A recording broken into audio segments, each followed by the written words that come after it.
અહીંયા આગળ આપણે સુરગ જે ગામ છે એની સીમમાં અહીંયા આગળ જે બાળકી બોરવેલમાં પડી છે 1.5 વર્ષની, એની જાણ થતાં તમામ ટીમો ઘટના સ્થળે પહોંચી. ફાયરની ટીમ, પોલીસની ટીમ, આરોગ્યની ટીમ અને મહેસૂલી તંત્રની ટીમ ઘટના સ્થળે પહોંચ્યા બાદ તાત્કાલિક બાળકને કન્ડિશન પરિસ્થિતિ ચેક કરવાનો પ્રયત્ન થયા અને બાળકી છે એ અવાજ કરતી હતી. બાળકીને વધારે આજુબાજુનું ખોદી અને આપણે બાળકીને બહાર કાઢવાના પ્રયત્નો થયા, પરંતુ બાળકી છે એ વધારે અંદર હોવાથી આપણે ઓક્સિજન સપ્લાય પૂરો પાડી અને હાલની કન્ડિશન એવી છે કે બાળકીને કન્ટિન્યુઅસ ઓક્સિજન સપ્લાય આપણે પૂરો પાડીએ છીએ અને આપણે એક અંડર વોટર કેમેરો છે એનો ઉપયોગ કરીને પણ એનાથી પણ મોનિટરિંગ ચાલુ કરેલું છે.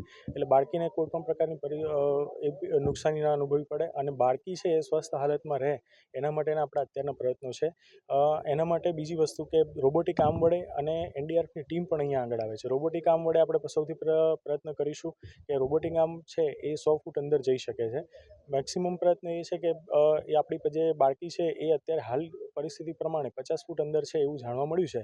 તો 50 ફૂટ સુધી રોબોટિક આર્મ આરામથી જઈ શકે છે. એનાથી આપણે પહેલાં પ્રયત્નો થશે.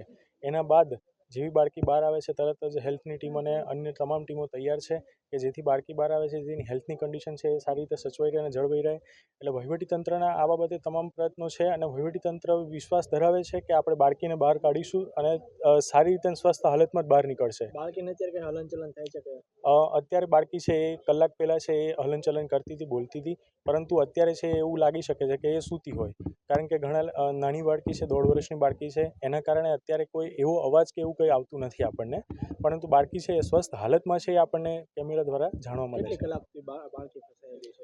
બાળકી અત્યારે ફસાયેલી છે 2 કલાકની અરાઉન્ડથી. આજે અમે અમરેલીની અંદર કલેક્ટર સાથે અમારી મિટિંગ હતી અને અમારી ઉપર જ્યારે ફોન આવ્યો કે ભાઈ સુરતપરા ગામની અંદર આવી એક ઘટના બની છે કે એક બાળકી બોરની અંદર પડી ગઈ છે, ત્યારે તરત જ અમે કલેક્ટરશ્રીને રજૂઆત કરી અને ત્યાર પછી તરત 10 થી 15 મિનિટમાં સમગ્ર ટીમ અહીંયા સુરતપરા ગામે પહોંચી ગઈ અને ડૉક્ટરની ટીમ છે, પોલીસ પ્રશાસન, પ્રાંત અધિકારીથી માંડીને તમામ જિલ્લાની ફાયરની ટીમ, તમામ લોકો અત્યારે બાળકીને બચાવવા માટેના તમામ પ્રયત્નો કરી રહ્યા છે અને ઓક્સિજનની પણ પૂરેપૂરી વ્યવસ્થા છે.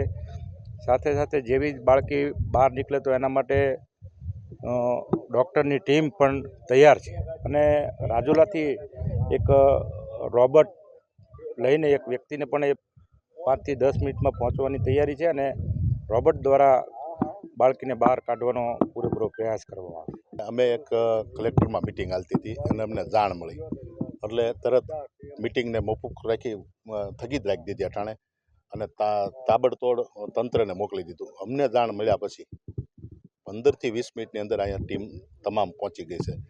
અટાણે હજી બીજી ટીમ એક આવી રહી છે, રસ્તામાં છે. તમામ ટીમ અટાણે કામે લાગી ગઈ છે અને અમે એને કડક સૂચનામાં આપી છે જેમ બને એમ જલ્દી, નાની બાળકી છે, જેટલું ઝડપથી કામ થાય એટલા માટે આપણી માટે હેપી છે.